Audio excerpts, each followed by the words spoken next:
Olá pessoal, tudo bem? Agora a gente vai falar de um assunto que é o Sistema Internacional de Unidades. Agora, antes de começar a falar desse assunto, imagina o seguinte, que aqui no Brasil a gente medisse, por exemplo, o comprimento em metro, que aliás é uma unidade bem razoável. Aí você viaja para outro lugar e naquele lugar a unidade de medida não é um metro, e sim o dedo do rei. Aí você vai para outro lugar que a unidade de medida é o comprimento do braço da princesa. Aí você vai para outro lugar que a unidade de medida é o comprimento do pé de uma pessoa que está lá. Gente, vocês já imaginaram que confusão que seria se fosse assim? Então, eu estou falando isso para vocês por quê? Porque, pelo menos teoricamente, a ideia do Sistema Internacional de Unidades é você padronizar unidades, ou seja, fazer com que todos os lugares usem a mesma unidade, porque aí, claro, que o entendimento fica muito mais fácil.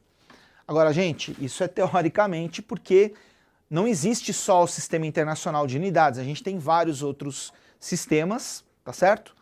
Mas o mais usado no mundo é o Sistema Internacional. E olha só que interessante, o Sistema Internacional de Unidades, ele possui, na verdade, várias unidades, várias grandezas. Porém, ele possui 7 grandezas chamadas de base. Tá? Todas as demais grandezas são consideradas derivadas dessas 7, ou seja, podem ser escritas como combinações. E eu justamente gostaria de agora mostrar para vocês quais são essas 7 grandezas fundamentais.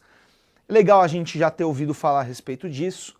E essas 7 grandezas são comprimento, massa, tempo, corrente elétrica, temperatura termodinâmica, quantidade de matéria e intensidade luminosa. Então vamos lá, uma de cada vez.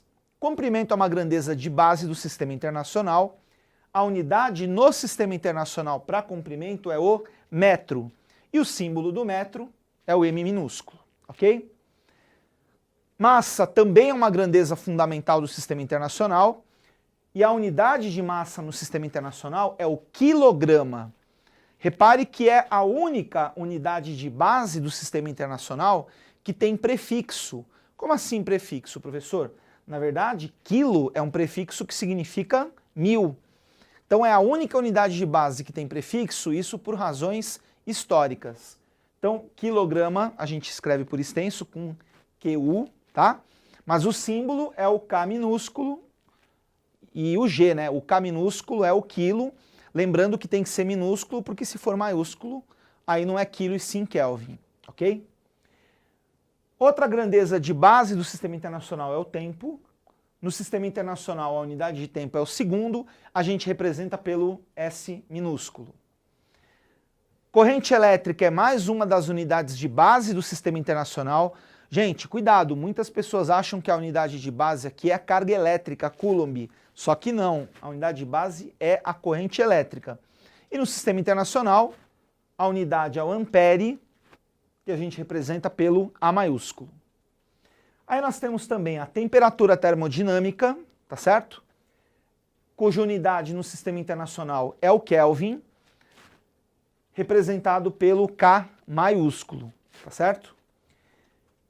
Quantidade de matéria, cuidado aqui também, porque muita gente acha que quantidade de matéria tem a ver com massa. Só que quantidade de matéria, na verdade, a unidade é o mol, tá certo? E o símbolo é mol também.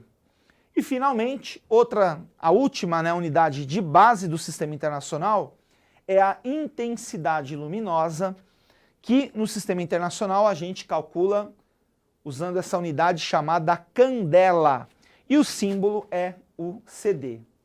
Então, são essas as 7 unidades de base do Sistema Internacional. Comprimento, massa, tempo, corrente elétrica, temperatura termodinâmica, quantidade de matéria e intensidade luminosa. Ok, pessoal, valeu, até a próxima.